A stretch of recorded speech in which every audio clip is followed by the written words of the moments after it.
S'il vous plaît, dit la voix à notre porte, suppliant. S'il vous plaît, laissez-moi entrer.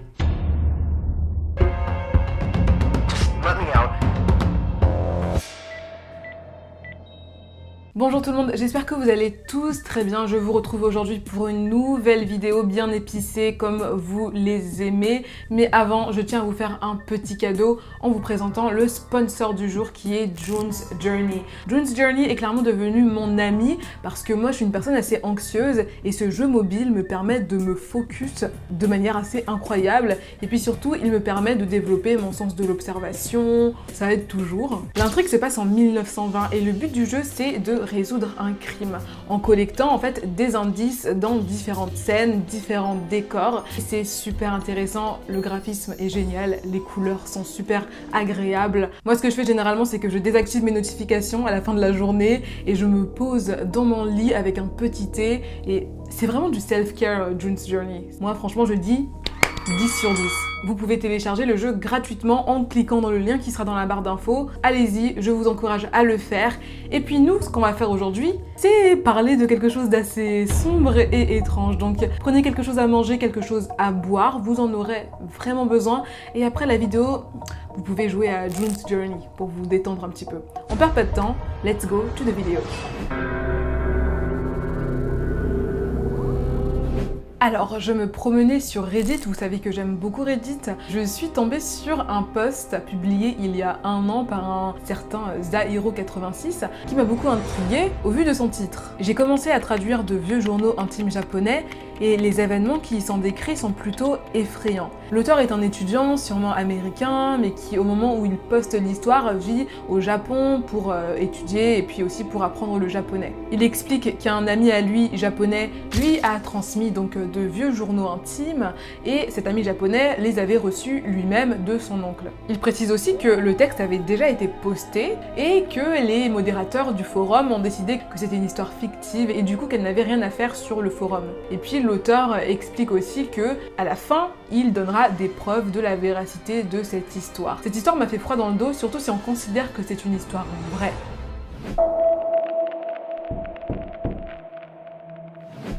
L'histoire n'est pas datée, ce qui est assez dommage, le lieu n'est pas mentionné non plus, mais bon, je vais vous lire cette histoire, je vais vous décrire un petit peu les faits, et puis vous donner quelques hypothèses et les hypothèses de l'auteur. Il est tard dans la nuit et ma femme est assise sur ses genoux, sirotant une tasse de thé vide avant de la remettre sur la table.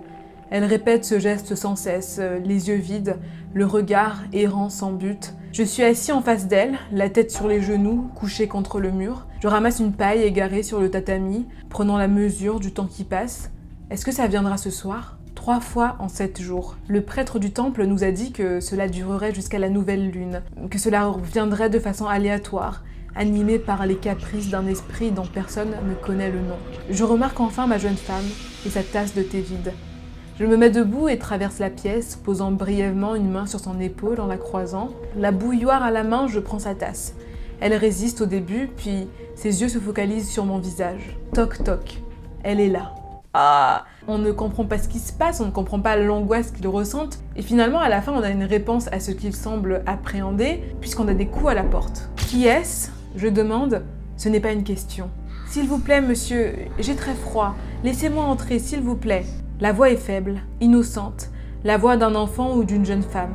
Elle tremble et frissonne, et pour la 4e fois, j'envisage de la laisser entrer.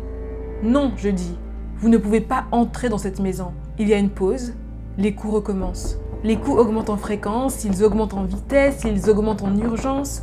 S'il vous plaît, dit la voix à notre porte, suppliant. S'il vous plaît, laissez-moi entrer. Ma femme pleure tranquillement à côté de moi, alors que je tiens la bouilloire dans une main et sa tasse de thé dans l'autre. À partir de ce moment-là, les choses à l'extérieur semblent écorcher la porte.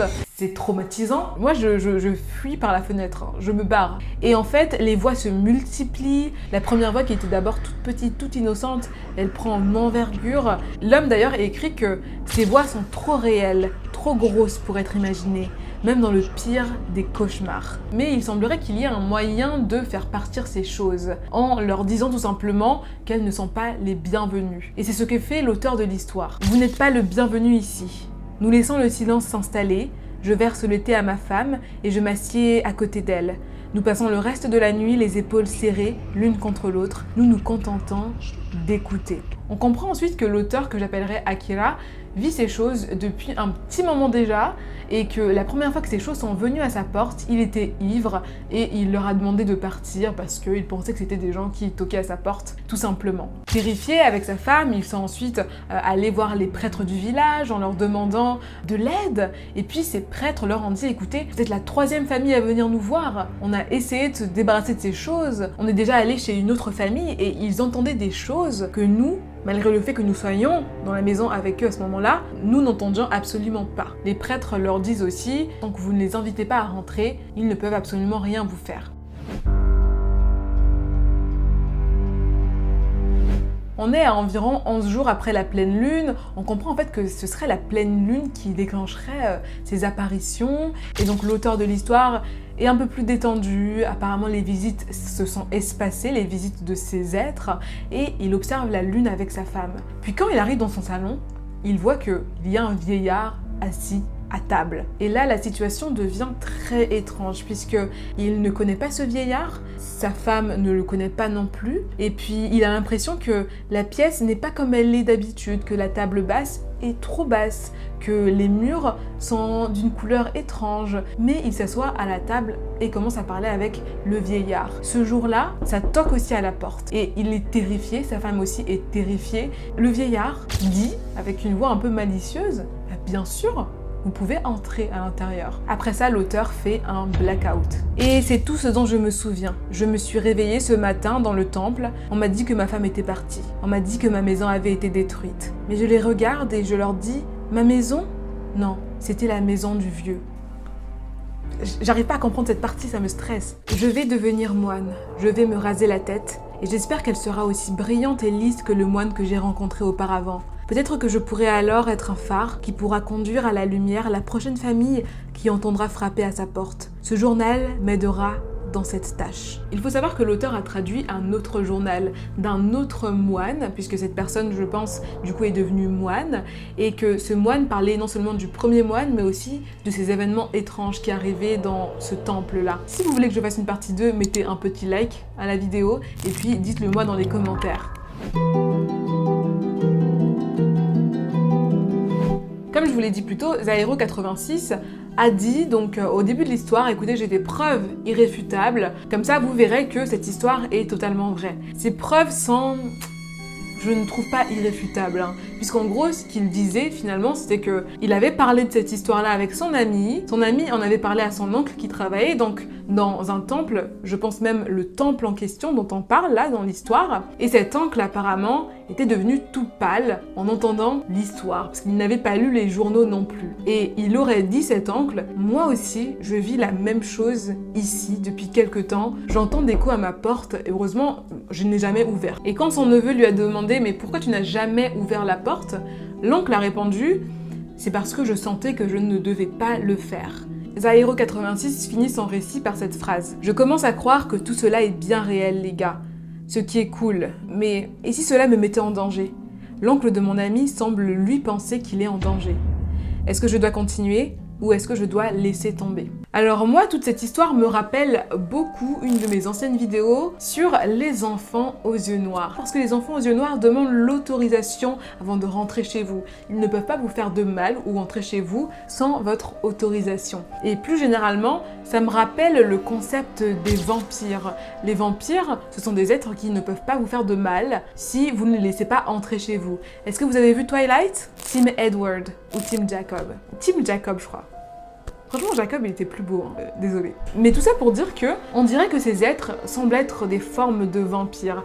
Alors, Zahiro86 a reçu un peu d'aide dans les commentaires. Il y a beaucoup de gens déjà qui disaient qu'ils avaient vécu la même chose en allant au Japon. Ça fait plaisir. J'aimerais bien visiter ce beau pays, mais on va pas toquer à ma porte comme ça. Je vais mal le prendre. Mais c'est assez effrayant, quoi, que ce soit quelque chose de récurrent. On a aussi d'autres personnes qui donnaient des hypothèses. L'hypothèse du vampire est revenue. Et puis, il y a eu aussi l'hypothèse du kami. Un kami est un fantôme japonais, donc c'est un esprit japonais. Et donc ça pourrait être des kami assez malsains et assez dangereux. En tout cas, le conseil est toujours le même. Il ne faut pas laisser ces choses entrer. Si un jour ça toque à votre porte, que vous voyez dans le Juda qu'il n'y a personne, vous n'ouvrez pas la porte. C'est de la logique, mais c'est une forme d'entité qui revient dans plusieurs cultures, et du coup moi ça m'intrigue. Et le fait que cette histoire puisse être vraie m'intrigue encore plus. Je vais essayer d'éplucher un petit peu la partie 2 et de voir si l'auteur donne un peu plus de détails. Dans tous les cas, je mettrai l'histoire dans la barre d'infos si vous voulez aller y jeter un œil. Vous, qu'est-ce que vous pensez de tout ça? Est-ce que vous pensez que l'auteur était face à un esprit? Est-ce que vous pensez que c'était son imagination, même si je ne pense pas? J'aimerais avoir votre avis sur tout ça.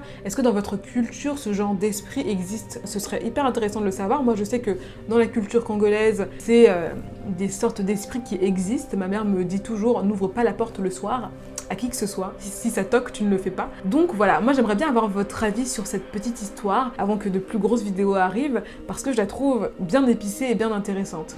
Si vous êtes arrivé jusque là, n'hésitez pas à vous abonner également, ça fait toujours plaisir. Moi je vous retrouve très bientôt pour une nouvelle vidéo. En attendant, prenez bien soin de vous, n'hésitez pas à télécharger June's Journey, le lien sera dans la barre d'infos, et je vous dis à très bientôt pour une nouvelle vidéo.